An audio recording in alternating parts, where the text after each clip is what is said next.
দাজ্জালের নাম তো আপনারা শুনেছেন, ভয়ঙ্কর ডেঞ্জারাস একটা ক্যারেক্টার। পৃথিবীর শুরু থেকে শেষ পর্যন্ত এর চেয়ে বড় ফিতনা আসেনি, আসবেও না। দাজ্জালের ফিতনা, সে তার এক চোখ থাকবে, আরেক চোখ এরকম বন্ধ থাকবে, এখানে লেখা থাকবে কাফারা। কোনোভাবেই তাকে দমানো যাবে না, হত্যা করা যাবে না। আল্লাহ নবী ঈসা আলাইহিস সালাম তাকে হত্যা করবেন। তো যে ব্যক্তি সূরা কাহাফ তেলাওয়াত করবে, সূরা কাহাফের প্রথম 10 আয়াত বিশেষ করে মুখস্থ রাখবে, আল্লাহ তাআলা উসিমা মিন ফিতনাতিদ দাজ্জাল, দাজ্জালের ফিতনা থেকে তাকে বাঁচাবেন। তা আমরা দাজ্জালের ফিতনা থেকে বাঁচতে চাই কি চাই না? আমরা যেন সূরা কাহাফের প্রথম 10 আয়াত মুখস্থ করি, সূরা কাহাফ যেন জুমার দিন আমরা তেলাওয়াত করি। So now the question arises, what is the relationship of Suratul Kahf with Dajjal? দাজ্জালের সাথে সূরা কাহাফের রিলেশনটার কারণ কি? একটা মেকানিজম তো এখানে আছে। এত সূরা থাকতে রাসূল সাল্লাল্লাহু আলাইহি ওয়াসাল্লাম কেন বললেন যে সূরা কাহাফ পড়লে দাজ্জালের ফিতনা থেকে বাঁচবে? কারণ এর কারণ হচ্ছে দাজ্জাল আমাদেরকে যে সমস্ত জিনিস দিয়ে ফিতনায় ফেলবে, ওই ফিতনাগুলোর সলিউশন আল্লাহ তাআলা সূরা কাহাফের ভিতরে রেখে দিয়েছেন। দাজ্জাল 4টা জিনিস দিয়ে আমাদেরকে ফিতনায় ফেলবে। That's a trial of faith. এক নাম্বার, ঈমানের পরীক্ষা সে আমাদেরকে ফেলবে, আমাদের বিশ্বাস নিয়ে ছিনিমিনি খেলবে সে। এটার সলিউশন আছে সূরা কাহাফ, আমি বলবো আস্তে আস্তে। 2 নম্বরে দাজ্জাল আমাদেরকে ফিতনায় ফেলবে, দ্য ট্রায়াল অফ ওয়েলথ, সম্পদ দিয়ে সে আমাদেরকে ফিতনায় ফেলবে। 3 number, the trial of knowledge, জ্ঞান দিয়ে সে আমাদেরকে ফিতনায় ফেলবে। 4 number, the trial of power, ক্ষমতা দিয়ে সে আমাদেরকে ফিতনায় ফেলবে। দাজ্জাল 4টা জিনিস দিয়ে আমাদেরকে পরীক্ষায় ফেলবে। কয়টা? 1 হচ্ছে ঈমানি পরীক্ষা, 2 হচ্ছে সম্পদ দিয়ে পরীক্ষা, 3 হচ্ছে জ্ঞান দিয়ে পরীক্ষা, 4 হচ্ছে ক্ষমতা দিয়ে পরীক্ষা। সে ঈমানের পরীক্ষায় আমাদেরকে ফেলবে। সে এসে বলবে আমি তোমার রব, এবং এটা প্রমাণ করার জন্য যা যা দরকার আল্লাহ তাআলা তাকে সব দিবেন, সে সব করতে পারবে। সে বলবে আমি তোমার রব। যদি বিশ্বাস না হয়, তোমার বাবাকে যদি জীবিত করে বিশ্বাস করবে, অনেকে বলবে হ্যাঁ আমার আব্বাকে জীবিত করে দেখান, তো তার বাবাকে ঠিকই সে জীবিত করে ফেলবে। আসলে শয়তান তার বাবার সূরত নিয়ে সামনে দাঁড়াবে, আরে তাই তো, এটাই তো আমার বাবা, এটাই তো আমার দাদা। মানুষ ফিতনায় পড়ে যাবে, ঈমানের ফিতনায়। সে ভাববে আসলে এটাই বোধহয় আমার রব, এবং তাকে এত ক্ষমতা দেয়া হবে, তার ডান দিকে থাকবে জান্নাত, বাঁ দিকে জাহান্নাম, তার কাছে আল্লাহ এটা দিবে। যে তার কথা শুনবে তাকে সে জান্নাতে ঢুকাবে, কিন্তু জান্নাতে ঢুকে সে জাহান্নামের শাস্তি ভোগ করবে। এটা তার বাইরের মানুষ বুঝবে না, অ্যাপারেন্টলি এটা জান্নাত। আর যে তাকে মানবে না, তাকে সে জাহান্নামে ফেলবে, কিন্তু জাহান্নামে ঢুকলেও সে জান্নাতের নাজ নেয়ামত ভোগ করবে। তাহলে এই যে ঈমানের ফিতনায় সে ফেলে দিবে আমাদেরকে। তো ঈমান কি করে বাঁচাবো, এটা সলিউশন আমি শোনাবো আপনাকে। 2 নম্বরে সে আমাদেরকে সম্পদ দিয়ে ফিতনায় ফেলবে। যার যা লাগবে সে তাই দিতে পারবে, যা লাগবে। সে যদি আকাশকে বলে আকাশে বৃষ্টি দাও, যাকে তারা মানবে ওই এলাকায় বৃষ্টি হবে, সুজলা সুফলা শস্য শ্যামলা হবে সে সমস্ত এলাকা, ফল মূলে ভর্তি হবে, বরকত আর বরকত। আর যে এলাকার লোকেরা, জনপদের লোকেরা তাকে মানবে না, সে বলবে ওখানে বৃষ্টি হবে না, হবে ওখানে খরা, দুর্ভিক্ষ, মাটি ফেটে চলছে, মানুষ না খেয়ে মহামারী, দুর্ভিক্ষ দেখা যাবে। তখন বিশ্ববাসী মনে করবে এটাই বোধহয় আমাদের রব। তার মানে সম্পদ দিয়ে ফিতনায় ফেলে দিবে। 3 নম্বর হচ্ছে নলেজ, তার জ্ঞানের কাছে গোটা বিশ্ব হার মানবে। পূর্বের পরের যত জ্ঞান আছে সব আল্লাহ তাকে দিবে। ইলমুল আউয়ালিন ওয়াল আখিরিন, এমন কোনো প্রশ্ন নেই যেটা দিয়ে তাকে আটকানো যায়। যাই জিজ্ঞেস করবেন সব জানতা, সব বলে দেয়। ভবিষ্যৎবাণী বলে দিবে, বলবে আগামীকাল ওইখানে অমুক দেশে বোমা বিস্ফোরণ হবে ওইখানে, ওখানে দুর্ভিক্ষ হবে, ভূমিকম্প হবে। সে যা বলবে তাই নেই। তার জ্ঞানের এই বহর দেখে মানুষ ফিতনায় পড়ে যায়। 4 নম্বর হচ্ছে দ্য ট্রায়াল অফ পাওয়ার, ক্ষমতা। তার ক্ষমতার সামনে সবকিছু একেবারে ছিন্ন বিচ্ছিন্ন হয়ে যাবে, এত ক্ষমতা হবে তার। সে যেমনটি বলবে তেমনটি করতে হবে। বাতাসের চেয়ে দ্রুত বেগে সে এক দেশ থেকে আরেক দেশে চলে যাবে। তো তার এই সমস্ত অলৌকিক ক্ষমতা দেখে মানুষ ফিতনায় পড়ে যাবে। এবং এই ফিতনার এই পরীক্ষার মুহূর্তগুলোতে মানুষ কিভাবে নিজেকে ধরে রাখবে তার সলিউশন আল্লাহ তাআলা সূরা কাহফে দিয়েছে। এই 4টা ফিতনা থেকে বাঁচার জন্য আল্লাহ সূরা কাহফে 4টা ঘটনা উল্লেখ করেছে। কয়টা? 1 নম্বর হচ্ছে আসহাবে কাহফ, যুবকদের ঘটনা, 7 যুবকদের ঘটনা।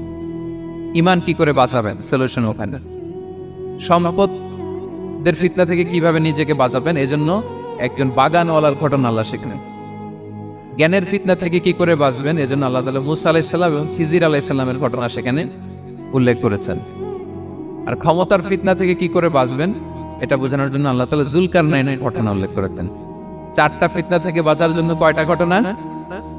চারটা ঘটনা। আমরা তাহলে একটা একটা করে ঘটনা শুনি, আমরা একটু উদ্ধার করার চেষ্টা করি যে কি কি সলিউশন আল্লাহ তাআলা আমাদের বাতাস দিলেন। এক নম্বরে হচ্ছে আসহাবে কাহাফের ঘটনা। এটা 250 খ্রিস্টাব্দের সময়কালে রোমান সাম্রাজ্যের একজন বাদশা ছিল, নাম দাকিয়ানিয়াস, প্রতাপশালী বাদশা, পৌত্তলিক, মূর্তির পূজা করতেন। ঈসা আলাইহিস সালাম বিদায় নিয়েছেন 200-250 বছর হলো।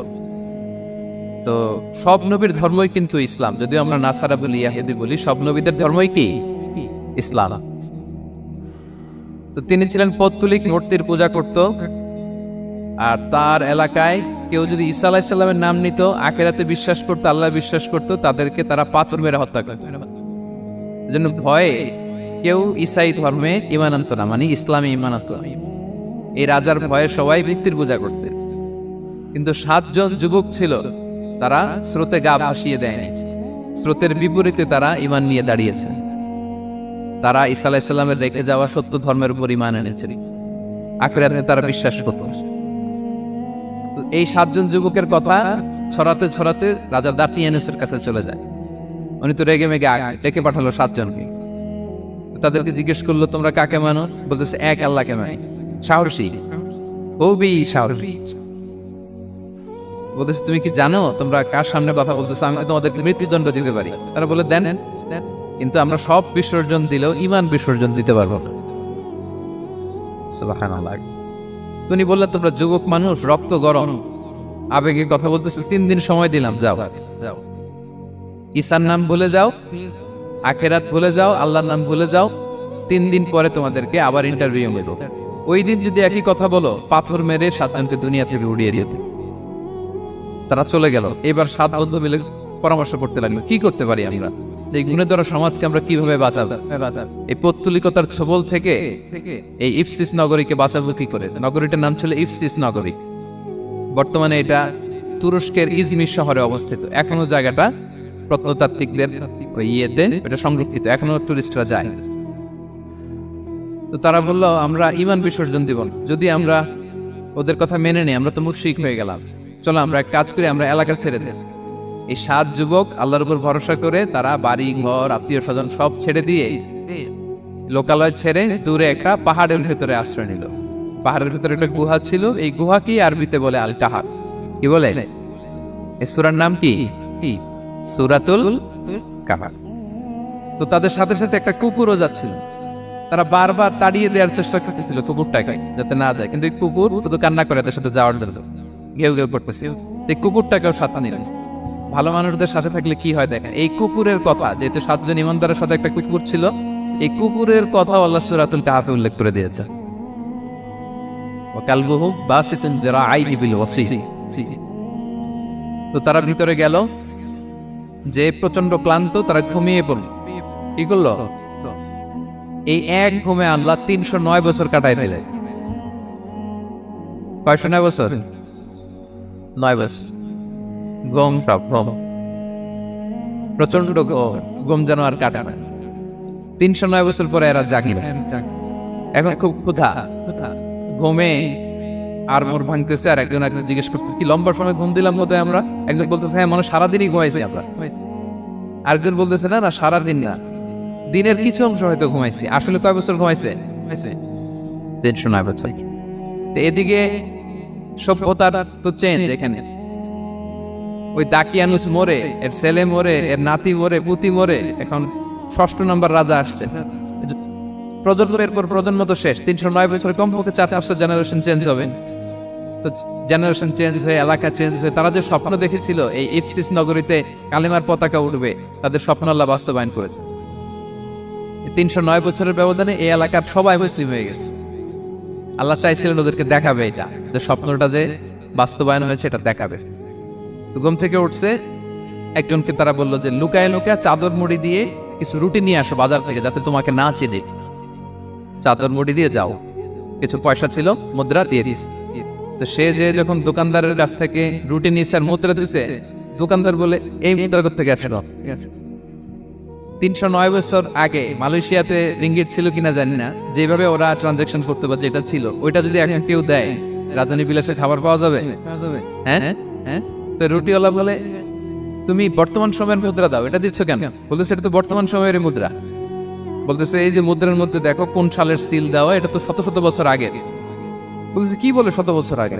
আমি তো আজকে সকালেই বাজার করলাম, ওই বাজার করে যে টাকাগুলো ছিল ওইটাই তো পকেটে। বলতেছে বলে কি, নিশ্চয়ই তুমি গুপ্তধনের সন্ধান পেয়েছো, হিডেন ট্রেজার। বলো, মানে তার সাথে এদের কথাবার্তা কিছু মিলতেছে না। পরে তাকে ধরে ওই সময়ের রাজার কাছে নিয়ে গেছে। ওই রাজা আবার মুসলিম, সবাই মুসলিম সবাই। সে যা বলে এরাও কেউ বিশ্বাস করে না, এরাও যা বলে এও বিশ্বাস করে না। আর এলাকা এর বাড়িঘর আসবে থেকে, এর নাতি পুতি যা আছে 5-6 পুরুষ তো মরে সবাই কবরে। তখন তার কথা শুনে সবাই অবাক। তো এটা মিলানোর জন্য তারা 309 বছর আগে দাকিয়ানুস বাদশার সরকারি যে নথিপত্র, ওই পুরাতন ছিঁড়া নথিপত্র তারা বের করলো। বের করে দেখেন ঠিকই দাকিয়ানুস নামে এক বাদশা ছিল, আর অনেক শত শত বছর আগে মোস্ট ওয়ান্টেড 7 জন যুবক ছিল যাদের ব্যাপারে এক্সিকিউশনের অর্ডার ছিল। এখন দেখে তারা অবাক। লম্বা ঘটনা আমি শর্ট করে বলতেছি। পরে সবাই মিলে তাকে সহ ওই গুহায় গেলেন। গুহায় যাওয়ার পরে সে বাকিদেরকে ডাকতে গুহার ভেতরে ঢুকলো। আল্লাহ তাআলা 7 জনকে ওইখানে মৃত্যু দিয়ে দিলেন। চিরকালের জন্য এই 7 জন ঘুমায় পড়ল। আর এলাকাবাসী রাজা সহ ওইখানে তারা একটা মসজিদ নির্মাণ করল। This is the story of আসহাবে কাহাফ। এলাকাবাসী যদিও মুসলিম হয়েছিল, কিন্তু আখিরাতের ব্যাপারে তাদের একটা সন্দেহ ছিল যে আসলে মানুষ মরার পরে কি আবার জীবিত হবে? মৃত্যুবরণ করার পরে আবার মানুষ জীবিত হবে? তাদের মনের মধ্যে একটা সন্দেহ ছিল যে আসলে মারা গেলে মানুষ আবার উঠতে পারে। তাদের এই সন্দেহ দূর করার জন্য আল্লাহ তাআলা এই 7 জনকে 309 বছর ঘুম পাড়িয়ে আবার জীবিত করলেন। সুবহানাল্লাহ। তাহলে ঈমান কিভাবে বাঁচাতে হয় এটার প্রেরণা আমরা এই 7 যুবকের কাছ থেকে পাই। এখানে যেটা আমরা শিখি প্রিয় ভাইরা, 1 নম্বর লেসন হচ্ছে আমাদের গুড কোম্পানি লাগবে, রাইটাস পিপল, মানে আমাদের সার্কেলটা ভালো হইতে হবে। তাদের 7 জনের সার্কেলটা খুব ভালো ছিল, ফলে তারা বিপথে যায় না, এবং তারা এমন শক্ত সিদ্ধান্ত নিয়েছে যে আল্লাহ তাআলা সেটাতে বরকত দিয়েছেন, গোটা সমাজকে আল্লাহ তাআলা চেঞ্জ করে দিয়েছেন। এটা হচ্ছে 1 নম্বর লেসন। আপনি ঈমান বাঁচাতে হলে আপনার সার্কেল ভালো লাগবে। বুঝবেন যে এলাকায় যাবেন ওখানে নামাজি সার্কেল কারা আছে, ওখানে জ্ঞানী গুণী সার্কেল কারা আছে, ওখানে ভালো কাজ করতে চায়, একে অপরকে সহযোগিতা করে, কল্যাণের পথের যাত্রী কারা আছে খুঁজতে হবে আপনাকে। বুঝে ওই সার্কেলে আপনি যুক্ত হবে, তাইলে ঈমান বাঁচানো যাবে। ক্লিয়ার? 2 নাম্বার হচ্ছে conflict between believers and disbelievers is universal. সত্য মিথ্যার লড়াই এটা চিরন্তন, আজীবন থাকবে। এটা ওনাদেরও ছিল, এখনো আমাদের লড়াই করে যেতে হচ্ছে, আমাদের ভবিষ্যৎ প্রজন্মও করবে। এই লড়াইটা আমরা করে যেতে চাই। কি বলেন? হ্যাঁ, থামা যাবে না? আমরা থামতে আসিনি, আমরা এই লড়াইটা করে যাব। আমরা সত্যের কথা বলেই যাব ইনশাআল্লাহ। বলা ইনশাআল্লাহ। 3 নাম্বার হচ্ছে যে লেসনটা আমরা পাই, অনেকগুলো লেসন, আমি খুব প্রেসাইজলি বলতেছি। যুবকরা চাইলে একটা সমাজকে পাল্টে দিতে পারে। এই পৃথিবীতে যত বড় বড় বিপ্লব হয়েছে এগুলো যুবকরা এনেছে। তারা হচ্ছে সভ্যতা গড়ার কারিগর। আসহাবে কাহাফ আমাদের এই সময়ের নওজওয়ানদের জন্য প্রেরণা, তারা আমাদের জন্য প্রেরণার বাতিঘর। তারা যেমনি ঈমানকে রক্ষা করেছে, আমাদের যুবকরা চাইলেও তাদের ঈমানি চেতনাতে স্পিরিট দিয়ে সমাজটাকে পাল্টে দিতে পারে। কি বলেন? এখানে বেশিরভাগই তো যুবক। হ্যাঁ, গুড সার্কেলে থাকবেন তো আপনারা? সত্যের পক্ষে সবাই থাকবেন তো? আল্লাহ তাআলা কবুল করুন। আচ্ছা, এবার 2 নাম্বার ছিল সম্পদের ফিতনা, কিভাবে বাঁচবেন। আসহাবে কাহাফের পরে সূরা কাহাফে আল্লাহ তাআলা একজন বাগানওয়ালার ঘটনা বলেছে। 2 জন বন্ধু, একজন একটু গরিব, সে বিশ্বাসী, আরেকজন ধনী, সে অবিশ্বাসী। তাকে আল্লাহ তাআলা বিশাল বড় খেজুরের বাগান আর আঙ্গুরের বাগান দিয়েছেন, বিশাল বড়, অনেক বড় বিজনেস ম্যাগনেট। তো এই সম্পদের অহংকার সে করত। সে প্রায় তার গরিব বন্ধুকে বলতো যে তোর চেয়ে আমার সম্পদও বেশি, সন্তানও বেশি, জনবল বেশি, লোকবল বেশি, অর্থবল বেশি, সব বেশি। অহংকারে তার পা মাটিতে পড়তো না। আর সে আখিরাতে অবিশ্বাস করত, এবং সে বলতো যে এই সম্পদ আমারে বাঁচাবে, চিরকাল আমাকে স্মরণীয় করে রাখবে, এই সম্পদ কোনোদিন যাবে না। অনেক বড় বড় ধনীরা আছে, তারা এরকম মনে করে যে আমি এত বড় সিআইপি, হ্যাঁ, আমি এত বড় বিজনেস ম্যাগনেট, এই দিন বোধহয় আর চেঞ্জ হতে পারে না। আমার আজীবনই বোধহয় এত পাওয়ার থাকবে, এত সম্পদ থাকবে। এটা ভুল ধারণা। এটা কি ভুল ধারণা? এই যে তুরস্কে দুর্ভিক্ষ হইল না, আপনারা দেখছেন না যে অনেক সম্পদের মালিক বাড়ি ঘর ভেঙে রাস্তার পকেট, এখন ওই যে রিফিউজিদের জন্য যে খাবার আসছে ওখানে লাইনে দাঁড়াইছে, কারণ একটি লাইনে না দাঁড়ালে খাবারও তো মিলবে না। হাজার কোটি টাকার মালিক ছিল, ভেঙে চুরে সব শেষ। এখন রিলিফের ইয়ে নেওয়ার জন্য দুস্থদের কাতারে ওখানে দাঁড়াইছে, কারণ দাঁড়াইলেই কিছু খাবার পাওয়া যাবে, খিচুড়ি পাওয়া যাবে, তা না হলে তো খাবারটাও মিলবে না। এই যে বঙ্গবাজারে আগুন লাগলো আমাদের বাংলাদেশে, 20টা-25টা দোকান ছিল অনেকের যাদের অন্যান্য বিজনেস আছে তারা হয়তো সার্ভাইভ করতে পারতেছে, কিন্তু এমন অনেক ব্যবসায়ী ছিল সব শেষ, জ্বলে পুড়ে তার টাকা পয়সা পুঁজি সব শেষ। তো ধনীকে গরিব বানাতে আল্লাহর 1 সেকেন্ডও লাগে। ওই বিশাল প্রাসাদ থেকে টেনে ভাঙ্গা থালা হাতে দিয়ে রাস্তায় নামাইতে আল্লাহর কয় সেকেন্ড লাগে বলেন তো? 1 সেকেন্ডও লাগে না। সো এই লেসনটা কিন্তু আমাদের নিতে হবে, এবং ওই ব্যক্তির নসিবে তাই উঠেছে। সে যখন অহংকার করতেছিল, আল্লাহ তাআলা আকাশ থেকে একটা আগুন পাঠালেন। ওই আগুন এসে তার আঙ্গুরের বাগান, তার খেজুরের বাগান, বিশাল মাইলকে মাইল এই বাগান জ্বালিয়ে পুরে মুহূর্তের মধ্যে সারখার হবে, এবং মুহূর্তের মধ্যে সে পথের ভিখারি, ফকির। এই ঘটনাটা এনে আল্লাহ তাআলা সম্পদশালীদেরকে রিমাইন্ডার দিলেন যে এই সম্পদের ফিতনায় তোমরা পড়ে যেও না। আমরা সম্পদশালী হলে বাস্তবতা অনেক সময় ভুলে যাই। সূরাতুল হুমাজাতে আল্লাহ তাআলা বলেন, ইয়াহসাবু আন্না মালাহু আখলাদা। সম্পদশালীরা মনে করে এই সম্পদ আমাকে চিরকাল বাঁচিয়ে রাখবে, চিরকাল বোধহয় এই সম্পদ আমার হাতে থাকবে। না, এটা হাতের ময়লা, আজ আছে কাল নাই, যে কোনো সময় চলে যেতে পারে। এটা হচ্ছে ম্যাটেরিয়ালিস্টিক আউটলুক, বস্তুবাদী চিন্তা থেকে এই আমাদের ধনী ভাইদের এই সমস্যাটা হয়, ভোগবাদী চিন্তার প্রভাব আর কি। সম্পদ যখন হাতে থাকে ধরাকে সরাজ্ঞান করে, মনে করে যে সবই আমার কন্ট্রোলে। না, আপনারে ওই গরিবের কাতারে আনতে, ওই রিলিফের সম্পদ নেয়ার জন্য ওই লাইনে দাঁড় করাইতে আল্লাহর 1 সেকেন্ডও লাগে, এটা খেয়াল রাখতে হবে। আমরা যখন প্রাইভেট কারে চড়ি, মাঝে মাঝে অনেকে এসে হাত পাতে, এদেরকে ছোট করা যাবে না।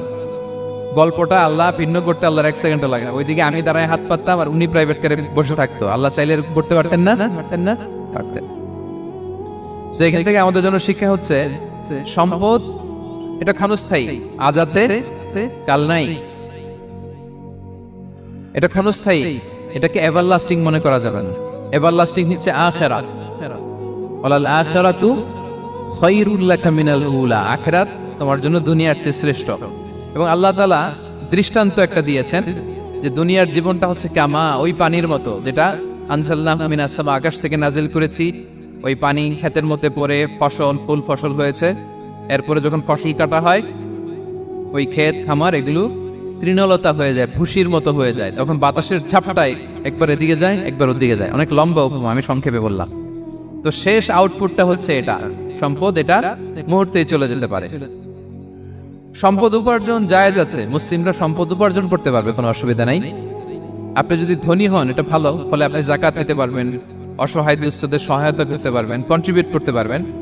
আপনি সম্পদ হাতের মুঠোয় নেবেন, কন্ট্রোল করবেন, কিন্তু এই দিকে স্থান দিবেন, দ্যাটস ইট, তাহলেই হবে। আমরা সম্পদ কি করতে পারবো? উপার্জন করতে পারবো, কিন্তু হৃদয়ে স্থান দিতে পারবো না। হৃদয়ে স্থান থাকবে আখিরাতে। এই মাইন্ডসেট যদি আপনি গড়ে তোলেন, তাহলে সম্পদের ফিতনা আপনি কখনো পড়বেন না। এই পয়েন্টটা কি ক্লিয়ার? ক্লিয়ার। 3 নাম্বার ফিতনা ছিল কিসের ফিতনা দেখি কে বলতে পারে? প্রথমটা হচ্ছে বিশ্বাস বা ঈমানের ফিতনা, 2 নাম্বার হচ্ছে সম্পদের ফিতনা, 3 নাম্বার জ্ঞানের ফিতনা। জ্ঞানেরও কিন্তু ইলমেরও একটা গরম আছে, যার ইলম আছে তার মধ্যে এই সমস্যাটা কাজ করে। সেটার জন্য আল্লাহ তাআলা মুসা আলাইহিস সালাম, খিজির আলাইহিস সালামের ঘটনা বলেন। আমি খুব সংক্ষেপে বলবো, সময় কম। মুসা আলাইহিস সালাম হচ্ছে বনি ইসরাইলের নবী, আর খিজির আলাইহিস সালাম কেউ বলেছেন নবী, কেউ বলেছেন আল্লাহর ওলি। আসলে আরবিতে ওনার নাম খদির, আমরা বাংলায় বলি খিজির। খদির মানে সবুজ। উনি যে কোনো জায়গায় বসলে ওখানে মরা গাছ, লতা পাতা এগুলো সবুজ হয়ে যেত। অনুর্বর এলাকার উপর দিয়ে হেঁটে গেলে ওটা উর্বর হয়ে যেত। তো মুসা আলাইহিস সালাম একবার ওয়াজ করতেছেন এইভাবে বনি ইসরাইলের সামনে, খুতবা দিচ্ছেন। হঠাৎ এক লোক দাঁড়ায় বলে, ইয়া নবী আল্লাহ, মান আ'লামু ফিল আরদ, বর্তমান পৃথিবীতে সবচেয়ে জ্ঞানী কে? মুসা আলাইহিস সালাম বলেন, ফাকালা আনা, আমি। কি বললেন? উনি আসলে ভুল কিছু বলেন নাই, কারণ প্রত্যেক জামানার নবীকেই আল্লাহ তাআলা সবচেয়ে বেশি জ্ঞান দিয়ে পাঠান, কারণ তার কাছে ওহীর জ্ঞান আসে। অদৃশ্যের খবর আসে, ইলমুল গায়ব আসে, কিন্তু এই উত্তরটা আল্লাহ তাআলার পছন্দ হয় না। আল্লাহ তাআলা চাচ্ছিলেন মুসা যদি বলতো আল্লাহ তাআলাই জানে কে জ্ঞানী বা আল্লাহই সবচেয়ে জ্ঞানী, এরকম হলে ভালো হতো। কিন্তু মুসা আলাইহিস সালাম কি বলছে? আমি আমি একজন প্রশ্ন করলো সবচেয়ে বড় জ্ঞানী কে, উনি কি বললেন? আমি। এই যে আমি এটাতে ঝামেলা আছে। আমি বড়, আমি জানি, আমি সব, দিস ইজ প্রবলেমেটিক। আল্লাহ এটা পছন্দ করলেন না। আল্লাহ তাআলা মুসা আলাইহিস সালামকে বললেন, মুসা তুমি যে বলছো তুমি জ্ঞানী, না তুমি জ্ঞানী না, তোমার চেয়ে বড় জ্ঞানী আছে। ঈসা আলাইহিস সালাম বলে তাই নাকি, আমার চেয়ে বড় জ্ঞানী কে? তো আল্লাহ তাআলা বললেন, ইযহাব ইলা মাজমাইল বাহরাইন, দুই সাগর বা দুই নদীর মিলনস্থলে যাও, ওখানে আমার এক বান্দা আছে তোমার চেয়েও জ্ঞানী। মুসা আলাইহিস সালাম বললেন তাই নাকি? তো আল্লাহ আমি কিভাবে চিনি উনি কোথায় থাকে, কিভাবে বুঝবো? আল্লাহ বললেন একটা বড় মাছ নাও, এটাকে ফ্রাই করো, এটাকে ফ্রাই করে একটা ঝুড়ির ভেতরে নাও, যেখানে এই মাছটা সাগরে ঢুকে যাবে ওখানে আমার বান্দাকে পাবে। তো উনি ওনার সহযোগী ইউশা ইবনে নুনকে নিয়ে হাঁটতে লাগলেন। হাঁটতে হাঁটতে এক জায়গায় ক্লান্ত হয়ে পাথরের পাশে বিশ্রাম নিলেন। ওই পাথর থেকে আবার এক ধরনের পানি বের হয়, এই পানিটারে বলে আবে হায়াতের পানি, মা উল হায়াত, জীবন নদীর পানি। এই পানি কোনো মৃত প্রাণী বা বস্তুর গায়ে লাগলে ওটা জীবিত হয়ে যায়। তো ওনারা পাথরে হেলান দিয়ে বিশ্রাম নিচ্ছিলেন, ওই পানি ওই ফ্রাই করা মাছের গায়ে লাগার সাথে সাথে মাছ জীবিত হয়ে ঝুড়ি থেকে বের হয়ে সাগরে ঢুকে গেছে। ওনারা আর খেয়াল করেন। এরপর আবার হাঁটতে লাগলেন। হাঁটতে হাঁটতে যখন ক্লান্ত তখন বলে, এই ইউশা আমাদের ওই মাছ ফ্রাই মাছটা দাও, এখন খাই। ঝুড়ি খুলে দেখে মাছ নাই। মাছ গেল কোথায়? তখন ইউশা বলল, হয়তো আমরা যে পাথরের ওখানে বিশ্রাম নিয়েছিলাম ওখানে আমরা বিশ্রাম, ওখানে হারাই গেছি, চলো চলো, আরে ওইদিকে তো যেতে হবে আমাদের। উনি গেলেন, যে দেখে মাছ যে জীবিত হয়ে বালুর দিকে নড়াচড়া করতে করতে সাগরে ঢুকে গেছে, ওখানে দাগ আছে। মুসা আলাইহিস সালাম ঢুকলেন সুরঙ্গ, ঢুকে দেখে চাদর গায়ে দিয়ে এক লোক শুয়ে আছে।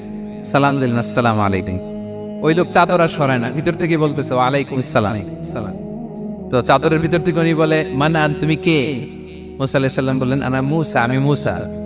উনি বলেন, মুসা বনি ইসরাইল, বনি ইসরাইলের মুসা? বললেন হ্যাঁ। কেন এসেছো? এবার চাদর খুললেন। বলতেছে আপনার কাছ থেকে কিছু শিখতে আসছি। আল্লাহ বলছে আপনি নাকি সবচেয়ে বড় জ্ঞানী। আমি ভুল করে বলে ফেলছিলাম আমি, আল্লাহ বলছেন যে আপনি নাকি জ্ঞানী। বলতেছে না, তুমি আমার জ্ঞান নিতে পারবা না, ওই ধৈর্য শক্তি তোমার নাই। মুসা আলাইহিস সালাম বললেন যে আপনি যে কোনো শর্তে আমাকে একটু রাখেন কয়েকদিন, আপনার সাথে আমি রাজি। বললেন না তুমি পারবা না। মুসা আলাইহিস সালাম জোর করতে লাগলেন। অবশেষে খিদির আলাইহিস সালাম রাজি হলেন। বললেন শর্ত হচ্ছে আমি যাই করি আর না করি আমাকে কোনো প্রশ্ন করা যাবে না।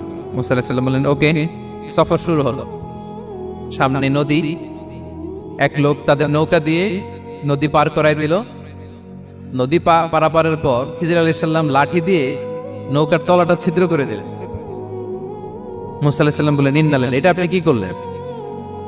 ওরা আমাদেরকে নদী পার করে দিল, আর যে ভাড়াটা আসছিল এটাও নিল না, আমাদেরকে সম্মান দেখলো, আপনি নৌকা ছিদ্র করে দিলেন। খিজির আলাইহিস সালাম বলছে, এই যে আমি বলছিলাম না তুমি ধৈর্য ধারণ করতে পারবে না, যাও তোমার রাস্তায় তুমি আমার রাস্তায়। মুসা আলাইহিস সালাম আবার ক্ষমা চাচ্ছেন যে আপনি আমার ক্ষমা করেন, আমি তো ভুলে গেছি। আর প্রশ্ন করবেন। চলতে লাগলেন। হঠাৎ বাচ্চারা খেলতেছে, এক বাচ্চাকে ধরে হত্যা করলেন খিজির আলাইহিস সালাম। এবার তো মুসা আলাইহিস সালাম রেগে গেছে, আপনি করলেনটা কি? নিষ্পাপ ফুলের মতো শিশুকে হত্যা করলেন। খিজির আলাইহিস সালাম বলে, এই যে আমি জানতাম যে তুমি ধৈর্য ধারণ করতে পারবে না, তোমার রাস্তা এক, আমার রাস্তা এক, যাও। এবার মুসা আলাইহিস সালাম করজোর করতেছে যে this is the last chance, একটা ফাইনাল চান্স দেন, একটা সুযোগ দেন, আর আমি প্রশ্ন করবো, এটাই লাস্ট। বললেন ওকে ঠিক আছে। হাঁটতে হাঁটতে এক ইহুদি বসতির সামনে যে হাজির, দুজনেই খুব ক্ষুধার্ত, খাবার চাইলো, এরা আবার কৃপণ, খাবার দিল না। তো খিজির আলাইহিস সালাম বললেন ঠিক আছে, খাবার যদি দিচ্ছেন আমরা চলে যাই। যাওয়ার পথে দেখতেছে এই এলাকার একটা দেয়াল ভেঙে পড়ে যাবে। উনি বললেন মুসা চলো এটা ঠিক করে দেই। দুইজন মিলে প্রচন্ড ক্ষুধায় এটা সেটা এনে দেয়ালটা তৈরি করতেছে। মুসা আলাইহিস সালাম তো এমনি রাগী, পেটে আবার ক্ষুধা, আবার বলছে কিছু বলাও যাবে না। তিনি এবার আর প্রশ্ন করেন, বলতেছে ওরা এত কিপটামি করলো আর আপনি এটা করে দিলেন, আপনি তো চাইলে এটা টাকা নিতে পারতেন, পারিশ্রমিক নিতে পারতেন চাইলে। এই কথা বলার পর খিজির আলাইহিস সালাম বললেন হাদা ফিরাকু বাইনি ওয়া বাইনি, এখানেই তোমার আর আমার সেপারেশন, আর সামনে আগানো যাবে না, তোমার কোনো ধৈর্যই নাই। তো এতটুকু তোমাকে আমি বলি যে আমি একটাও আল্লাহর আদেশ ছাড়া করি নাই, আল্লাহর আদেশে আমি করেছি। কি এক নম্বর হচ্ছে ওই যে আমাদের ভাড়া নিতে চাইলে না, আমাদেরকে পার করে দিল, নৌকাটা ছিদ্র করেছি কারণ এই এলাকায় একজন জালিম বাদশাহ আছে, সে নৌকা পেলেই গরিব মাঝিদের নৌকা সৃষ্টি করে নিয়ে যায়। তো এটাকে যখন তলায় ছিদ্র করে দিছি, এই রাজার লোকেরা এসে দেখবে যে এটা তলা ছিদ্র, তো পানি ঢুকতেছে, এটা নেবে না। ওরা পরে সামহাও এটা রিপেয়ার করে চালাইতে পারবে। মুসা আলাইহিস সালাম বলে সুবহানাল্লাহ, তাই তো, এটা তো আমি বুঝতে পারি নাই। আর ওই ছোট শিশুটাকে হত্যা করছি, ও অনেক বড় জালিম হবে এলাকার, তার ফিতনায় এলাকাবাসী তটস্থ থাকবে, সে তার মা বাবাকেও জাহান্নামে নেবে। এজন্য আল্লাহ তাআলা আদেশ দিয়েছেন আমাকে, আল্লাহর আদেশে আমি তাকে হত্যা করেছি।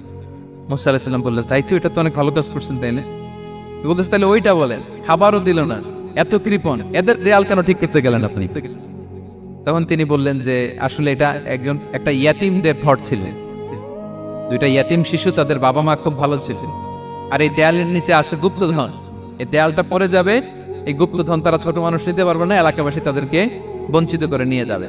আমি দেয়াল গড়ে দিলাম যাতে করে তারা যখন প্রাপ্তবয়স্ক হয় নিজেদের সম্পদ নিজেরা বুঝে নিতে পারে। সুবহানাল্লাহ বিহামদিহি। মুসা আলাইহিস সালাম বলে তাই তো, এগুলো তো আমি বুঝতে পারি নাই। তো এই ছিল খুব সংক্ষিপ্ত পরিসরে মুসা আলাইহিস সালাম খিজির আলাইহিস সালামের ঘটনা। তো রাসূল সাল্লাল্লাহু আলাইহি ওয়াসাল্লাম বুখারীতে একটা চমৎকার কথা বলেছেন, তিনি বলেছিলেন ওয়াদিদনা আন্না মুসা সাবার হাত্তা ইউকাসসা আলাইনা মিন আমরিহি। রাসূল সাল্লাল্লাহু আলাইহি ওয়াসাল্লাম বলেছিলেন, ইস আমার ভাই মুসা যদি আরেকটু ধৈর্য ধরতো তাহলে আরো কিছু অজানা তথ্য আমরা জানতে পারতাম। এখান থেকে, এই ঘটনা থেকে আমরা কি শিখলাম? প্রথম যেটা আমরা শিখলাম, জ্ঞান নিয়ে বড়াই করতে নেই, ঠিক কিনা? জানার জন্য শেষ নেই, জাননেওয়ালার উপরও জাননেওয়ালা আছে, জ্ঞানীর উপরও জ্ঞানী আছে। আপনি কিছু জেনেই মনে করবেন না আমি সব জানি। আপনার চাইতেও বেশি জ্ঞানী অনেকে আছে, অনেক সময় বক্তার চাইতেও শ্রোতারা অনেক জ্ঞানী। হয়তো এখানে এমন অনেক জ্ঞানী লোক আছে যার ধারে কাছেও আমরা কেউ নেই, হতে পারে। সো আমি সব জানি, এটা ভুল, এটা শয়তান বলে। এটা কে বলে? শয়তান বলে।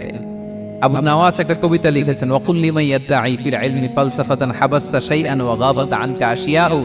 কেউ যদি বলে আমি সব জানি, তুমি তাকে বৃদ্ধাঙ্গুলি দেখিয়ে বলো আপনি কিছুই জানেন না, আপনি অল্প কিছু জেনেছেন, জানার এখনো অনেক বাকি। তাহলে মুসা আলাইহিস সালামের এই ঘটনা জিজ্ঞেস করা হলো কে জ্ঞানী, উনি বললেন আমি জ্ঞানী। এরকম কি আমরা কখনো বলবো? না। সবচাইতে বড় জ্ঞানী কে? ওয়া ফাওকা কুল্লি যী ইলমিন আলীম। সবচাইতে বড় জ্ঞানী আল্লাহ তাআলা। সো জ্ঞান নিয়ে আমরা অহংকার করব না। 2 নম্বর যে শিক্ষাটা আমরা পাই, ওই যে নৌকা দিয়ে পারাপার হচ্ছিল, তখন একটা চড়ুই পাখি এসে সাগরের মধ্যে মুখ দিয়েছিল। তো খিজির আলাইহিস সালাম বললেন, মুসা তুমি কি চড়ুই পাখিটা দেখতে পাচ্ছ? হ্যাঁ দেখতে পাচ্ছি। চড়ুই পাখিটা যে সাগরে মুখ দিয়ে দেখতে পাচ্ছ? হ্যাঁ দেখতে পাচ্ছি। তখন খিজির আলাইহিস সালাম বললেন, চড়ুই পাখিটা সাগরে মুখ দিয়ে পানি খাওয়ার পরে চড়ুই পাখির ঠোঁটে বা চঞ্চুতে যতটুকু পানি লেগে আছে, এই পানিটা হচ্ছে তোমার, আমার এবং মহাবিশ্বের আমাদের সকলের জ্ঞান। আর এই মহাসাগরের সকল পানি হচ্ছে আল্লাহ তাআলার জ্ঞান। আল্লাহ তাআলা বলেছেন, ওমা উতীতু মিনাল ইলমি ইল্লা কালিলা। আমি তোমাদেরকে একেবারে অল্প জ্ঞান দিয়েছি, একেবারে অল্প। এই রহস্যে ঘেরা এই মহাবিশ্বের অনেক কিছু আমাদের অজানা। প্রিয় ভাইরা, আমরা অনেক কিছু জানি না, আমাদের এই লিমিটেড নলেজে এগুলো ধরে না, তারপর আমরা জ্ঞানের বড়াই করি। আপনারা উপমাটা বুঝতে পারছেন? একটা নৌকা থেকে চড়ুই পাখি ঠোঁট দিয়ে পানি খাচ্ছে, পানি খাওয়ার পরে স্বভাবতই চড়ুই পাখির ঠোঁটে একটু পানি তো লাগবে। খিজির বললেন যে এই পানিটা হচ্ছে তোমার, আমার, পৃথিবীর সবার জ্ঞান, আর এই সাগরের বাকি পানিগুলো কার জ্ঞান? এবার বুঝতে পারছেন আল্লাহ তাআলার জ্ঞানের পরিধি। আমরা জ্ঞান নিয়ে যেন কখনো কি না করি, বড়াই না করি। জ্ঞান 2 ধরনের, একটা বাহ্যিক জ্ঞান, একটা অন্তর্নিহিত জ্ঞান। External knowledge, internal knowledge. আমরা যখন কোরআন হাদিস পড়ি আমাদের বাহ্যিক জ্ঞান অর্জন হয়। কোরআন হাদিস পড়লেই আপনি জ্ঞানী হয়ে যান। এটা কোরআন হাদিস পড়তে হয়, এটা ডাইজেস্ট করতে হয়, এটার উপর আমল করতে হয়। এই জ্ঞান অর্জন শেষে এরপরে আল্লাহর প্রিয় বান্দাদেরকে আল্লাহ অন্তরে ইলমের নূর দেন, ইলহাম দেন। That is the knowledge, that is the pure knowledge. আপনি হাফেজে কোরআন হয়ে ভাবেন আপনি সব জানেন, আপনি বুখারী মুখস্থ করে ভাবেন না সব জানেন। এই সব জ্ঞান অর্জন করার পরে ইলমের নূর হাসিল হয়, সেটা আল্লাহ সবার দেয় না। সো এই অন্তর্নিহিত জ্ঞান, দূরদৃষ্টি, farsightedness, that is the pure knowledge. এটার জন্য বছরের পর বছর, যুগের পর যুগ সাধনা করতে হয়। সেটার জন্য এই জ্ঞান অর্জনের জন্য 3টা জিনিস করতে হয় ইলমের নূর অর্জনের জন্য। কয়টা? 1 হচ্ছে বিনয়, 2 হচ্ছে সফর, 3 হচ্ছে সবর। আবার বলি, 1 হচ্ছে বিনয়, 2 হচ্ছে সফর, 3 হচ্ছে সবর। আল্লাহ তাআলা আল্লাহর নবীকে তাওরাত দেওয়ার পরেও আরো ট্রেনিং সেশন করাইছেন খিজির আলাইহিস সালামের কাছে। যাও, ওনার কাছে গেলে তুমি ছোট হবা, উন্নত হবা। জ্ঞান যদি আমি নিতে চাই আমাকে ছোট হইতে হবে। ধরেন একটা গ্লাস থেকে একটা খালি গ্লাসে পানি ঢালবো, তো যেটাতে নেওয়া হবে এটা উপরে থাকলে হবে? যেই গ্লাসটার মধ্যে পানি আছে এটা উপরে থাকবে, ওইটা ব্ল্যাঙ্ক গ্লাসের মধ্যে পড়বে। আপনি নলেজ এলেম নিতে চাইলে আপনাকে নিচে থাকতে হবে, উনি উপরে থাকবেন। আপনার শায়েখ আপনাকে দিবে, আপনার উস্তাজ আপনাকে দিবে, আপনার মুর্শিদ আপনাকে দিবে। বুঝতে পেরেছেন? তাহলে আমাদেরকে হাম্বলনেস লাগবে, শিখতে হইলে হাম্বল হইতে হয়, বিনয়ী হইতে হয়। আচ্ছা, 2 নাম্বার সফর করতে হয়। এটা আল্লাহ মুসা আলাইহিস সালামকে দিয়ে করাইছেন, যাও যাও পিছে পিছে উস্তাদের পিছে পিছে ঘুরো। তো এজন্য সফর করতে হয়। এখন ঘরে বসে অনেক কিছু জানা গেল, উস্তাদের সান্নিধ্য লাগে, সফর করতে হয়। আমাদের ক্লাসিক আলেমরা হাদিস কালেকশনের জন্য শহরকে শহর সফর করতেন।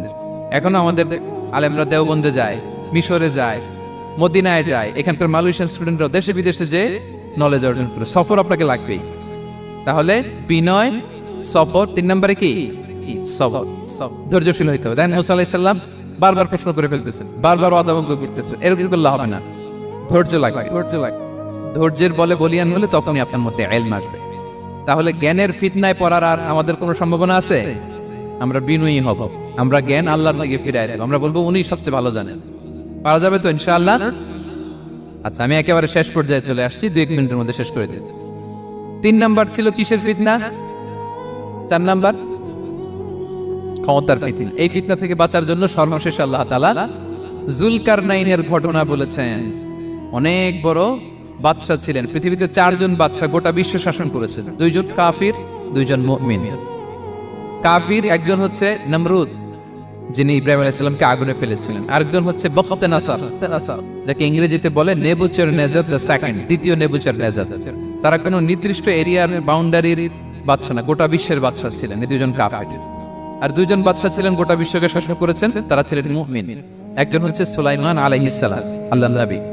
আরেকজন হচ্ছে যুলকারনাইন, গোটা বিশ্ব শাসন করেছেন, প্রাচ্য থেকে পাশ্চাত্য সব জায়গায় তিনি গিয়েছেন, ইসলামের বাণী প্রচার করেছেন, জালিমদেরকে শায়েস্তা করেছেন। তো এরকম দিক বিদিক তিনি জয় করতেছিলেন। অনেকে যুলকারনাইনকে আলেকজান্ডার দ্য গ্রেটের সাথে গুলিয়ে ফেলে না। ম্যাসিডোনিয়াতে যে আলেকজান্ডার দ্য গ্রেট ছিল, উনি আর যুলকারনাইন এক নন। যুলকারনাইন হচ্ছে আল্লাহ তাআলার প্রিয় একজন বান্দা, অনেক বড় সাহসী বীর পুরুষ ছিলেন, গোটা বিশ্বে ইসলাম প্রচার করেছেন। করতে করতে করতে করতে অনেক বড় ঘটনা, আমি সব শেষের ঘটনাটা বলি। উনি জর্জিয়া, বর্তমান যে জর্জিয়ার তিবলিসি এরিয়া, এখানে এসে একটা এলাকার সন্ধান পেলেন, যারা আমাকে এসে বলল যে এখানে একটা জঙ্গলি গ্রুপ আছে যাদের নাম ইয়াজুজ মাজুজ, তারা এসে আমাদের উপর হামলা করে। হে যুলকারনাইন, আমরা আপনাকে ট্যাক্স কালেক্ট করে দিচ্ছি, আপনি তাদের মাঝে আর আমাদের মাঝে একটা প্রাচীর তৈরি করে দেন। আপনারা ইয়াজুজ মাজুজের নাম শুনেছেন না? ইংরেজিতে বলে গগ ম্যাগগ। নূহ আলাইহিস সালামের 4 সন্তান ছিল, হাম, সাম, ইয়াফাস, কানাআন।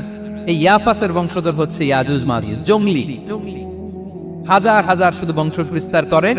তারা এসে লোকালয়ে মানুষের উপর আক্রমণ করে, তাদের গবাদি পশু এগুলো ছিনিয়ে নেয়, ফলমূল খেয়ে ফেলে। তো যুলকারনাইন বাদশার কাছে যখন বিচার দেওয়া হলো, উনি বললেন ঠিক আছে, তোমাদের ট্যাক্স দেয়া লাগবে না, তোমরা শারীরিক পরিশ্রম করে আমাকে সাহায্য করো। তো উনি বর্তমানে হচ্ছে এক পাশে কৃষ্ণ সাগর, ব্ল্যাক সি, আরেকদিকে কাস্পিয়ান হ্রদ বা কাস্পিয়ান সাগর, এর মাঝখানে 1200 কিলোমিটার লম্বা মাউন্টেন রেঞ্জ, পাহাড়ি এরিয়া। আপনারা গুগলে দেখবেন। এইখানে 2 পাহাড়ের মাঝখানে ফাঁকা জায়গায় তিনি বড় বড় লোহার পাত প্রচিত করলেন, গেড়ে দিলেন। এরপরে তামা, সীসা গালিয়ে বিশাল একটা ওয়াল তৈরি করলেন। এটা যুলকারনাইন উনার বানানো ওয়াল বা ড্যাম, প্রাচীর। এখন আর ইয়াজুজ মাজুজ আসতে পারে না, ওরা আর আসতে পারে না।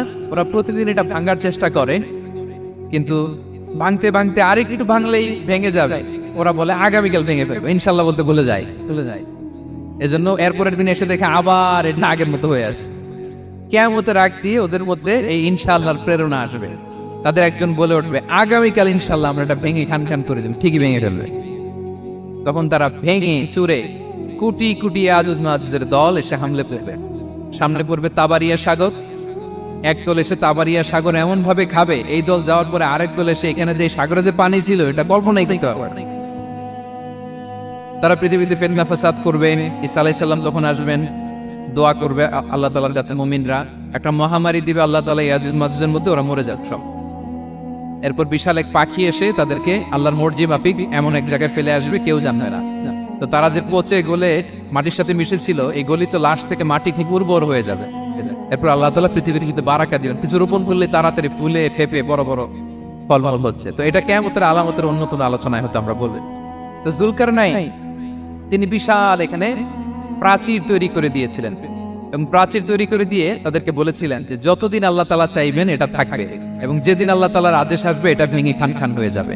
তার মানে দেখেন, এত পাওয়ারফুল, এত শক্তিশালী, এত ক্ষমতাধর হওয়ার পরেও তিনি তার ক্ষমতাকে কার দিকে ফিরিয়ে দিয়েছেন, যে আল্লাহ যতদিন চাইবে এই প্রাচীর টিকে থাকবে, যেদিন আল্লাহ তাআলার আদেশ আসবে এই প্রাচীর ভেঙে খান খান হয়ে যাবে। সো আমরা ক্ষমতার দেখা পেলে, চেয়ার একটা পেলে আমরা যেন জালিম হয়ে না উঠি, এটা হচ্ছে এখান থেকে শিক্ষা। আমরা যেন জুলুম না করি। উনি সম্পদের মালিক ছিলেন, ক্ষমতার মালিক ছিলেন, কিন্তু উনি যে আল্লাহর বান্দা এটা ভুলে যান নাই। আমরা যখন ক্ষমতাশীল হই, আমরা যখন প্রধানমন্ত্রী হই, আমরা যখন প্রেসিডেন্ট হই, আমরা যখন পাওয়ারফুল হই, আমাদের সবচেয়ে বড় পরিচয় যে আমরা আব্দুল্লাহ, আল্লাহর গোলাম, এটা আমরা ভুলে যাই। আমাদের আসল পরিচয় কি? আমরা আল্লাহর গোলাম। রাসূল সাল্লাল্লাহু আলাইহি ওয়াসাল্লাম একবার এক বৈঠকে 8 জন সাহাবীকে 8টা কমপ্লিমেন্ট দিয়েছেন, 8টা অ্যাপ্রিসিয়েশন দিয়েছেন। তিনি বলেছেন, আরহামু উম্মতি বি উম্মতি আবু বকর। দেখেন, 8 জন সাহাবীর 8টা গুণের বর্ণনা দিচ্ছেন। তিনি বললেন, আমার উম্মতের মধ্যে সবচাইতে রহম দিলের সাহাবী হচ্ছে কে? সবাই বলুন তো কে? আবু বকর রাদিয়াল্লাহু তাআলা। এত রহম দিলের ছিলেন, উনি যখন আল্লাহ রাসূল সাল্লাল্লাহু আলাইহি ওয়াসাল্লামের ইন্তেকালের পরে মসজিদে নববীতে যখন নামাজে দাঁড়াতেন, কান্নার চোটে উনি কেরাতই পড়তে পারতেন না। কমপ্লেন করতো সাহাবারা যে আমরা তো কেরাত বুঝি না, একটু স্পষ্ট করে পড়েন, কান্না একটু থামান। কেন কাঁদতেন? কারণ উনি যখন নামাজে দাঁড়াতেন ওনার ফিলিংসটা হতো এরকম যে কাইফা আকুমু মাকামা রাসূলিল্লাহ, আমি রাসূলের জায়গায় কিভাবে দাঁড়াই? এখানে তো আমার রাসূল দাঁড়িয়ে ইমামতি করেছেন, আমি নবীর জায়গায় দাঁড়িয়ে কিভাবে নামাজটা পড়াই? এই অনুভব থেকে উনি যে কাঁদতে শুরু করতেন, এই কান্নার ধাক্কায় উনি আর তেলাওয়াতই আগাতে পারতেন না। আরহামু উম্মতি বি উম্মতি আবু বকর। আমার উম্মতের মধ্যে সবচেয়ে রহম দিলের হচ্ছেন আবু বকর। ও আসাদ্দুহুম ফি আমরিল্লাহি উমর। দেখেন, প্রশংসা করতেছেন। আর আমার উম্মতের মধ্যে আল্লাহর দ্বীন বাস্তবায়নে সবচাইতে কঠোর হচ্ছে ওমর।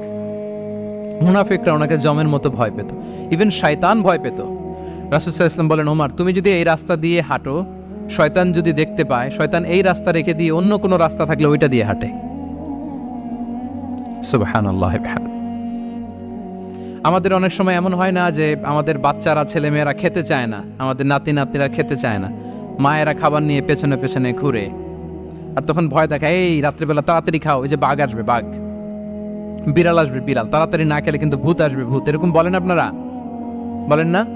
এই দায়িত্ব তো আপনাদের কাঁধে থাকে না? তো ওই যে আমাদের বোনরা বলতে পারবে, বোনরা খাবার নিয়ে ঠিকই রাত্রিবেলায় বাচ্চাদের পেছনে পেছনে এরকম দৌড়াতে হয়।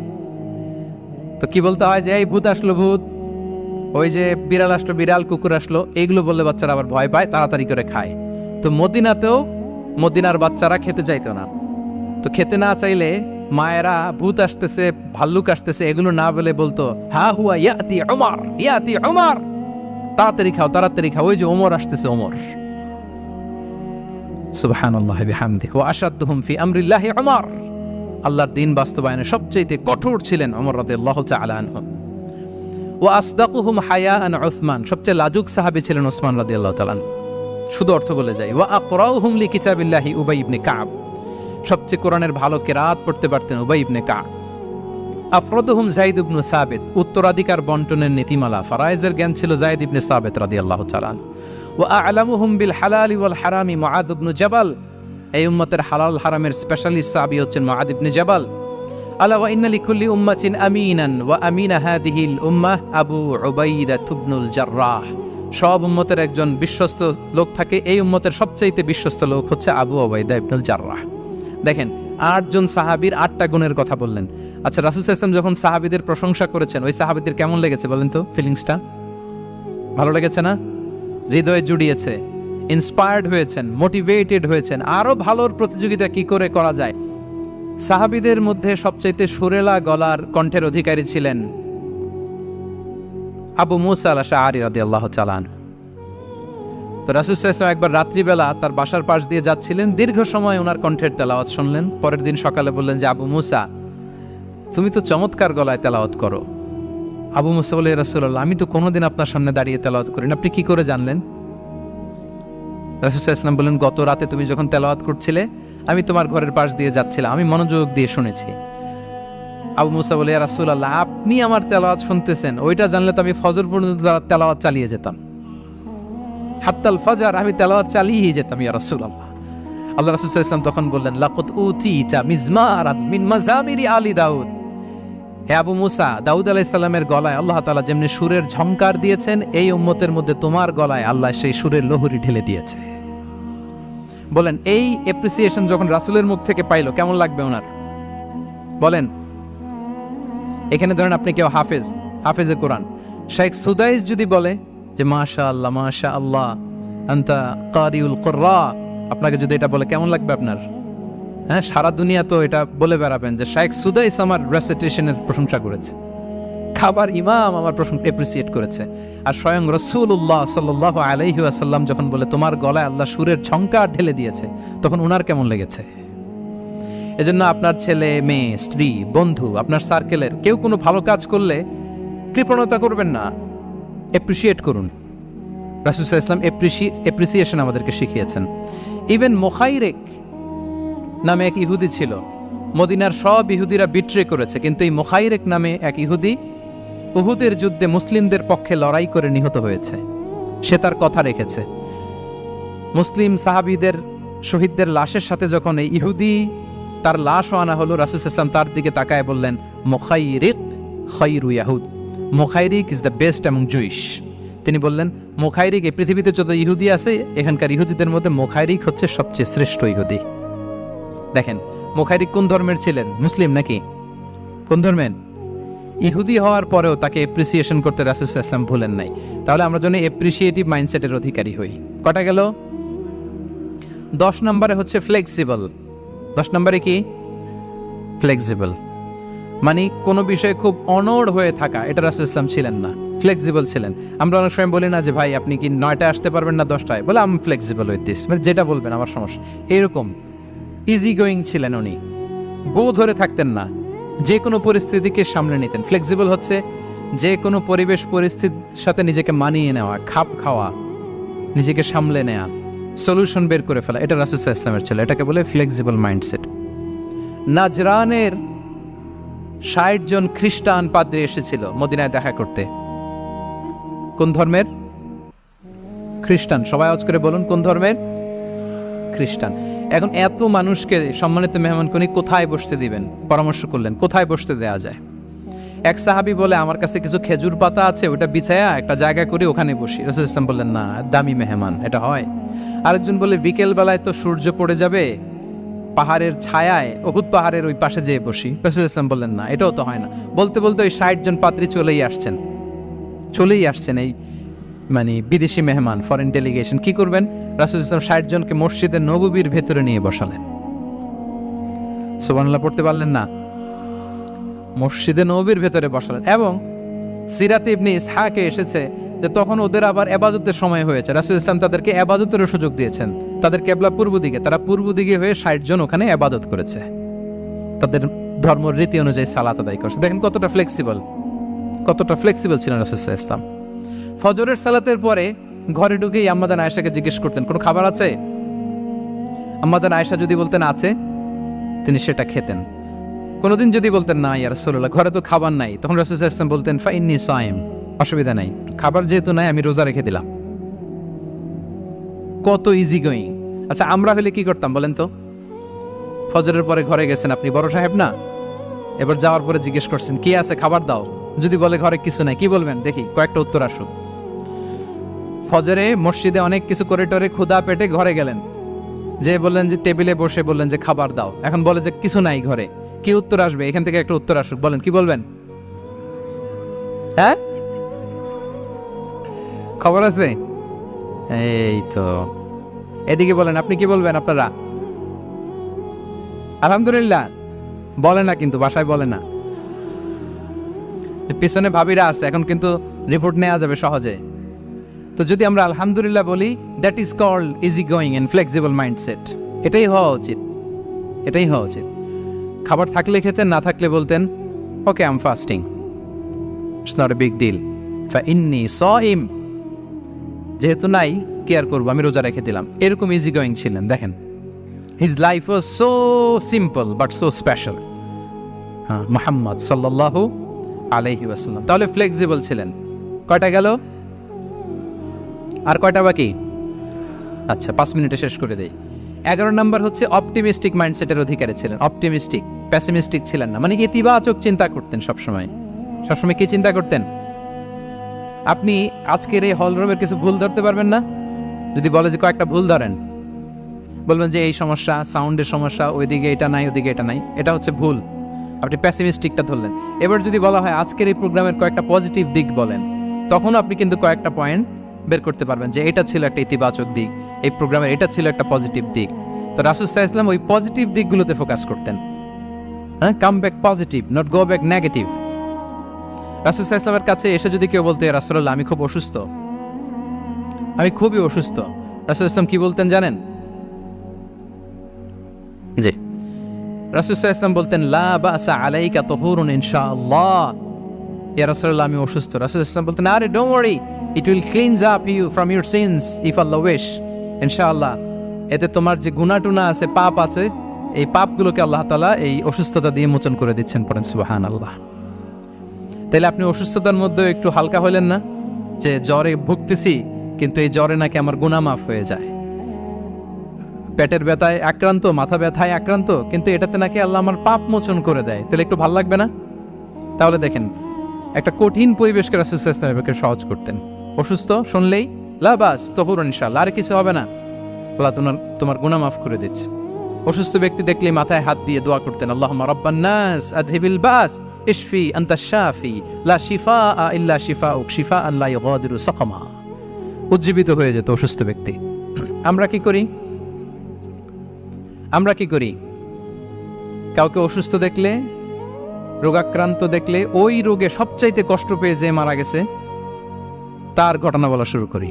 হায় রে ভাই, আপনার ক্যান্সার, আমার এক খালা ছিল ক্যান্সারের 4th স্টেজে চলে গেছিল, 14টা কেমো দেয়া লাগছে, এই যে ফিরিস্তি একেবারে ওনার দাফন কাফন পর্যন্ত। এখন বলেন, ওই লোক যাও সুস্থ ছিল, এখন আর সুস্থ থাকবে? কথা বলেন, থাকবে? একটা দিব্যি সুস্থ মানুষকে যদি আপনি বলেন ভাই আপনাকে দেখতে কেমন যেন একটু রোগা রোগা লাগতেছে, অসুস্থ নাকি? এরপরে প্ল্যান করে ধরেন আপনি বললেন, উনি আবার ওদিকে যাওয়ার পরে আরেকজনকে প্ল্যান করে বলতে বললেন, বললো ভাই ব্যাপার কি, চেহারাটা কেমন শুকনা শুকনা। এরকম 5 জন বলার পরে ওই বিকেলে কাঁথা গায়ে দিয়ে শুয়ে ফেলবে বিছানায়। তবে আপনি অসুস্থ এমনি বানাই ফেলছেন। কিন্তু রাসূলুল্লাহ সাল্লাল্লাহু আলাইহি ওয়া আলিহি ওয়াসাল্লাম উনি বলতেন লা বাস আলাইক তুহুরুন ইনশাআল্লাহ, আরে সুস্থ হয়ে যাবা। এজন্য দেখতে গেলে আপনি উৎসাহিত করবেন, বলবেন আরে ভাই আপনার তো খুব সুস্থ লাগতেছে। কে বলছে আপনি অসুস্থ? অসুস্থতার কোনো ছোঁয়াই তো আপনার মধ্যে নাই। হ্যাঁ, you are looking very fine, চমৎকার লাগতেছে আপনার, কে বলছে? তো ভালো হয়ে যাচ্ছেন। এটা বললে উনি আশা পায়। আর আপনি যদি ওই রোগে সবচেয়ে কষ্ট পেয়ে যে মারা গেল, এই ঘটনা যদি ওনারে শোনান, উনি বাঁচবে বলেন? তাহলে আমরা মানুষকে উৎসাহিত করব, অপটিমিস্টিক হব, প্যাসিমিস্টিক হব না। এবার বলুন, হুনাইনের যুদ্ধে, কুইজ, হুনাইনের যুদ্ধ কত হিজরিতে হয়েছিল? কত? 7ম, 8ম? হ্যাঁ, মাত্র 2-4 জন বলতেছে। আমাদের ওই যে হাসানা ফাউন্ডেশনের একটা সিরা অলিম্পিয়াড চলতেছে, এটাতে অংশগ্রহণ করতে হবে আপনাদের। আমরা প্রতিদিন একটা করে কুইজ জানান দিচ্ছি মানুষদেরকে, একেবারে সব মুখস্থ হয়ে যাবে ইনশাআল্লাহ। তাহলে 8ম হিজরিতে হাওয়াজিন বনু সাকিব গোত্রের বিশাল ব্যাটালিয়ন নিয়ে ওরা আসছে, এবং ওরা আসছে যে আমরা শুধু একা যাব না, আমাদের স্ত্রী বাচ্চা কাচ্চা, আমাদের যার ঘরে যত সম্পদ আছে সব নিয়ে মরুভূমিতে যাব। এটা নিয়ে যাব কেন? সবার মধ্যে যেন ইন্সপিরেশন আসে যে যদি আমরা হারি, আমরা সব শেষ, আমাদের সম্পদও নিয়ে যাবে। আর এগুলো রক্ষার জন্য হলেও মুহাম্মদের বিরুদ্ধে আমাদেরকে জয়লাভ করতে হবে। কি টেকনিক দেখেন! সব যখন নিয়ে দাঁড়াইছে বিশাল বাহিনী, এক সাহাবী এসে বলল, ইয়া রাসূলুল্লাহ, কালকে তো আমাদের খবর আছে, এই বাহিনীকে আমরা কি করে পরাস্ত করব? ইয়া রাসূলুল্লাহ, এসে দেখুন, পাহাড় থেকে দেখুন কত বিশাল বাহিনী। রাসূল সাল্লাল্লাহু আলাইহি ওয়াসাল্লাম দেখা মাত্রই বললেন, তিলকা গনিমাতুল মুসলিমিনা গাদান ইনশাআল্লাহ। আরবি যারা বুঝেন, যে it will be the war booty for the Muslim community tomorrow ইনশাআল্লাহ। আরে এগুলো তো আমরা সব গনিমত আকারে ব্যাগে কইরা মদিনায় নিয়ে যাব। এই যুদ্ধে জয়লাভ করে যা আছে এগুলো উটে করে ওয়ার বুটি হিসেবে মদিনায় নিয়ে যাব। বলার সাথে সাথে সাহাবীদের সব ভয় দূর হয়ে গেল, আবার প্রাণ ফিরে পেলেন, সজীব হয়ে উঠলেন, উজ্জীবিত হলেন। তাহলে আমরা অপটিমিস্টিক হব, আমরা ইতিবাচক চিন্তা করব। এবং ইসলাম আল্লাহ তাআলার ব্যাপারেও আমাদেরকে ইতিবাচক ধারণা রাখতে উৎসাহিত করে। হাদিসে কুদসিতে আল্লাহ বলেন, আনা ইনদা যান্নি আবিদি বি, আমার বান্দার নিকট আমি তেমন, আমার বান্দা আমার ব্যাপারে ঠিক যেমন ধারণা করে। আপনি যদি ধারণা করেন আল্লাহ দয়ালু, ঠিক আল্লাহ তাআলাকে দয়ালু পাবেন। এখন বলেন আল্লাহর ব্যাপারে কার ধারণা কেমন? আল্লাহ তাআলা খুব প্রতিশোধ পরায়ণ না? প্রচন্ড রাগী, আমাদের সবাইকে জাহান্নামে দেওয়ার জন্য বসে আছেন না?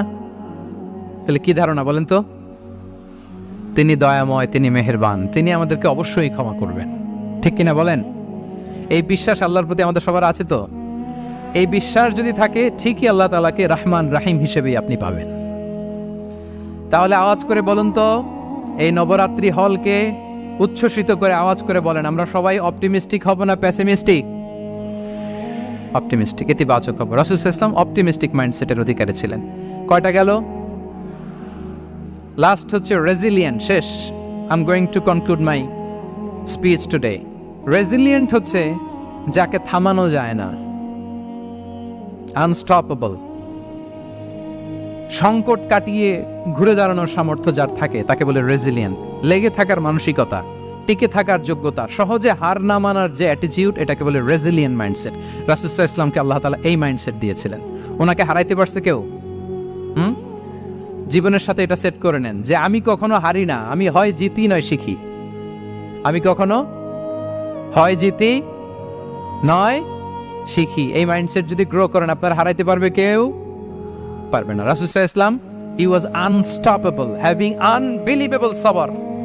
ধৈর্যের পাহাড় নিয়ে, আনস্টপেবল অ্যাটিটিউড নিয়ে তিনি শুধু সামনে গিয়েছেন, পেছনে যান নাই কখনো। সীমাহীন কষ্ট আর সংগ্রামের মধ্য দিয়ে গিয়েছেন, থামাতে পারে নাই ওনাকে কেউ পারে নাই। ইয়াতিম হিসেবে জন্মগ্রহণ করলেন, পৃথিবীর আলো দেখবার আগে বাবাকে হারালেন, ছোট বয়সে মাকে হারালেন, পরে দাদাকে হারালেন, এরপর চাচাকে হারালেন। শিয়াবে আবি তালেবে জেল খেটেছেন 3 বছর। Physical torture, mental torture, life threat, হত্যা করার ষড়যন্ত্র হয়েছে। আল্লাহ তাআলা বলেছেন আজ রাতে হিজরত কর। ব্ল্যাক ম্যাজিক করা হয়েছে। লাবিদ ইবনুল আ'সাম, এক ইহুদিদের মিত্র, ওনাকে ব্ল্যাক ম্যাজিক করেছে। মারার জন্য খাদ্যে বিষ মিশিয়ে দেয়া হয়েছিল। বাজুর মাংস, খাসির বাজুর মাংস পছন্দ করতেন। খাইবারের এক ইহুদি নারী এই ছাগলের এই মাংসের মধ্যে বিষ দিয়েছিলেন।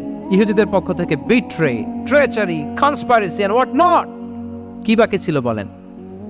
ষড়যন্ত্রের এমন কোন ধরন ছিল না যেটা তারা বাকি রেখেছে। কিন্তু রাসূল সাল্লাল্লাহু আলাইহি ওয়াসাল্লাম কি থামানো গিয়েছিল? বলেন, থামানো গিয়েছিল? গোটা বিশ্বব্যাপী উনি ছড়িয়ে দিয়েছিলেন লা ইলাহা মুহাম্মাদুর। So nothing can stop him. করার আমাদের যে লক্ষ্য, ওই লক্ষ্য পানে আমরা পৌঁছবই, আমাদেরকে কোনো কিছু থামাতে পারবে না ইনশাআল্লাহ। বলেন, আমরা আমাদের লক্ষ্য পানে মানজালে মাকসাদে দৌড়ে দৌড়ে যাব।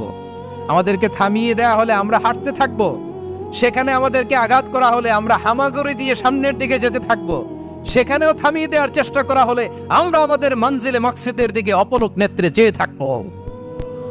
আমাদেরকে কেউ থামাতে পারবে? রেজিলিয়েন্ট।